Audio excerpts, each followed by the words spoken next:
After $1 billion hailstorm hits an area, your focus should be on running your business, not on insurance claims. We have helped streamline the insurance process for hundreds of roofing contractors across the U.S., and we can do it for yours too. Visit us online at c3adjusters.com and learn how we can help you save time and get claims paid faster.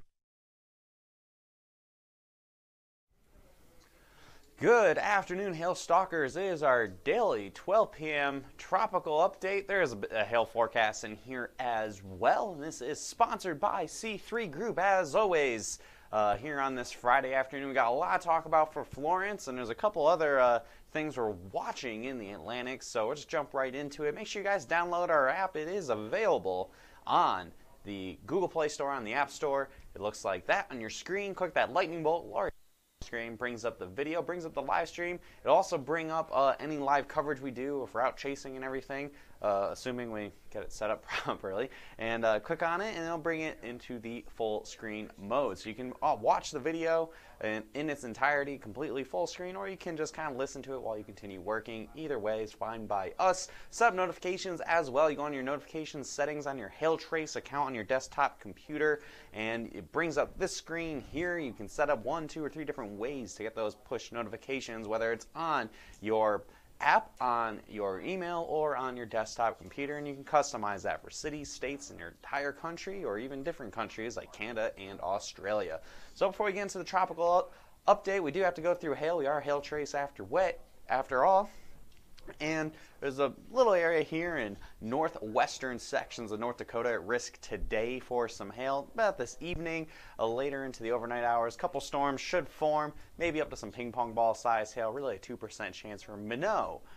North Dakota is the only real population center in this section of North Dakota. Not that big of a deal, probably only a storm or two. The big story is going to be talking about Hurricane Florence, though right now she is Tropical Storm Florence. And I'm going to start with this map. This is a big overview map of the Atlantic Ocean from Google Earth, or GR Earth, our overview program.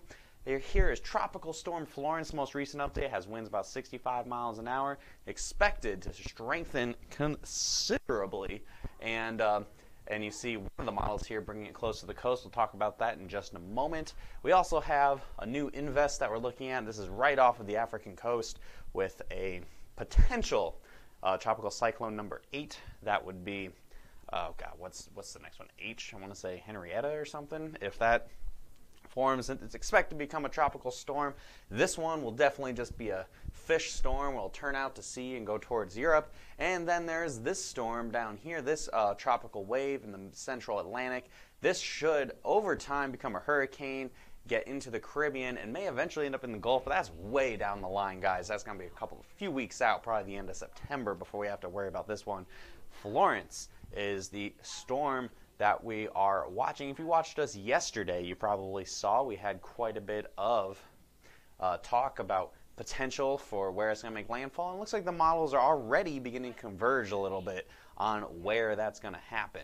So this is a satellite update. You can see Florence got pretty beat up from all of the shear that it encountered yesterday. It was a major hurricane on Wednesday, and by the end of yesterday and right now it's back to a tropical storm. But you can see, and last couple frames here, looks like she's beginning to re-strengthen, and that re-strengthening is expected to continue and really explode once we get over the Gulf Stream right about here. The area of very warm water. It's the reason why Europe is as warm as it is. It will re-strengthen to a hurricane probably some point between Saturday evening and Monday morning. And then after that, it's going to explode by Wednesday morning into probably a Category 4 or even stronger hurricane as it approaches the Carolina coast. So as of 11 a.m. Atlantic time, 65-mile-per-hour winds moving due west, possibly even a little bit further southwest.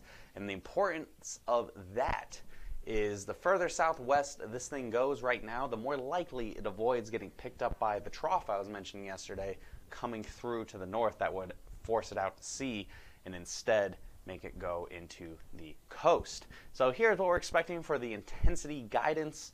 Right now is a stronger tropical storm. Most models are bringing it up to major hurricane status, even one outlier bringing it all the way up to the very tippy top of strength, up to a Category 5.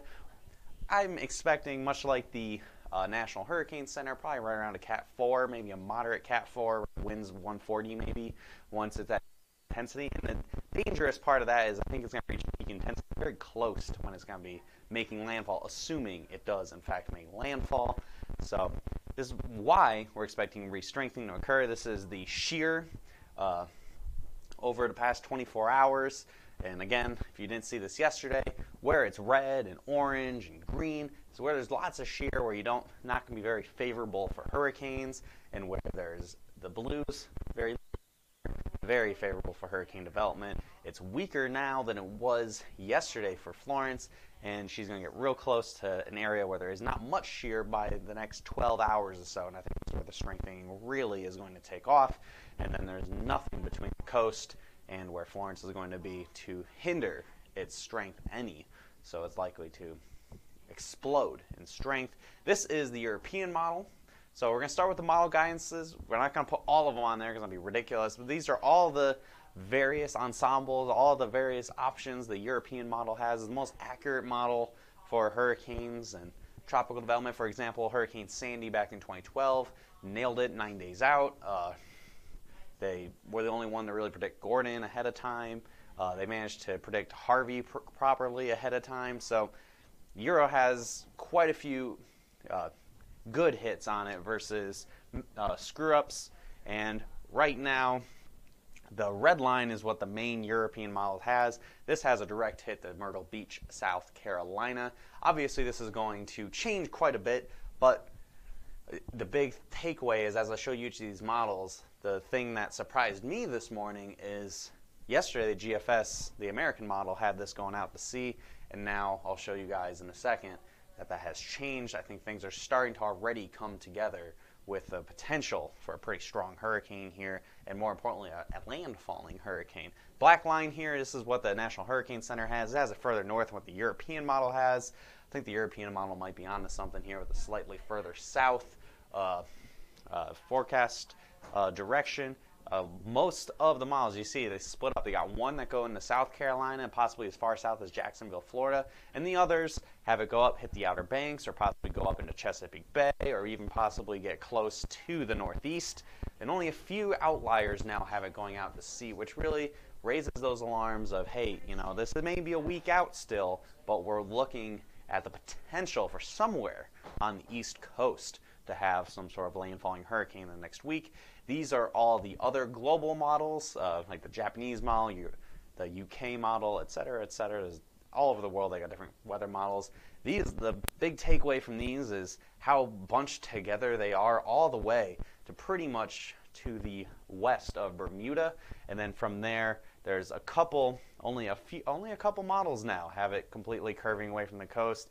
More and more, they keep going towards the United States, and that raises the alarm flags of, hey, we might actually have a landfalling hurricane on our hands about a week from now. Here is all the American model. This was the previous run. I'll show you guys the most recent run. The ensembles take a little bit longer. It's after 12 p.m. Central Time when all the ensembles show up. So, guys, the previous run, and this is for, if you guys saw it yesterday, it was like right about here where the majority of them were focused. Now it's about here, and then the most recent run has it about here. So we're pushing further and further west. We're getting closer and closer to what the European model has. So when you start having the major models come into agreement like this, that's always a sign of, hey, this might be where the storm ends up going. So this is what the European model has here. The little blue, see, pretty strong hurricane. This would be a Category 4 hurricane. It would crash right into Myrtle Beach. Be pretty devastating for that. And that comes into the coast. Again, this would be on Thursday, so a little less than a week from right now would be a landfall. This is the latest American model here, the GFS. See Florence strengthening, and this is going to take a little while. It's a long run. It's very far out in the ocean right now, so don't freak out too much. You got plenty of time, and you see it strengthen quite a bit. And then this one brings it right up into the Outer Banks, and then probably right along Virginia Beach, and then into Chesapeake Bay. There'd probably be quite a bit of storm surge in Chesapeake Bay if this were to happen verbatim. Now, having said that, or a week out, things are going to change. They're going to flip-flop all over the place. Right now, obviously, the models are really zeroing in on North or South Carolina. Now, having said that, tomorrow it could be zeroing in on Virginia, could be zeroing in on New Jersey, could be zeroing in on Florida or Georgia. So pretty much if you're anywhere from, I'd say, Daytona Beach, Florida, up through about Cape Cod, you got to be keeping an eye out on this. Things are going to change, obviously, but it's looking more likely than yesterday that we're going to have a landfalling hurricane. Now, having said that, here at Hail Trace, Derek, at the very least, will be heading to the Carolinas probably on Monday. We got a whole weekend to try to make our plans, get some travel plans together, figure out where we're going to go, how long it's going to take to get there, what we got to bring, if we're going to bring a guest with us. I think C3 Group might express some interest, or if not, another one of our clients might want to brave with us and go out to the East Coast and check out and see how this hurricane is. And of course, we'll have coverage of it throughout the entirety of the event. I'll probably have maybe not a video update tomorrow. We'll see. We'll have video updates through the weekend. It may not be right at noon. It's just I'm probably going to do it kind of when data comes in and we see major developments through the weekend. By Monday, we'll definitely know what is going to occur. Enough so that we'll probably start our journey from Oklahoma City off to the East Coast somewhere. So with that, everybody, follow us on Facebook. We'll be doing posts throughout the weekend, doing updates about this hurricane. The hail season is pretty quiet right now, as we're going to be focusing on tropical updates throughout the weekend. And of course, next week, if this thing does in fact make landfall, or looks to be making landfall, we will be there and we will be doing coverage, and we will also map any of the winds that occur once Hurricane Florence does actually make landfall. So at See First, all those lovely things that we post will be at the top of your news feed. And if you want more information, give us a call, email us, or visit our website, hailtrace.com, with any comments, questions, or concerns you may have, or inquiries about what Hail Trace can do for you. Hope you have a great rest of your Friday, everybody. I'll probably do a video from my house at some point over the weekend, probably some point during the day tomorrow. I might wait after 12 p.m. and do one after I get all the model data for that day to come in. I like to use the most recent data. The European model takes a little bit longer.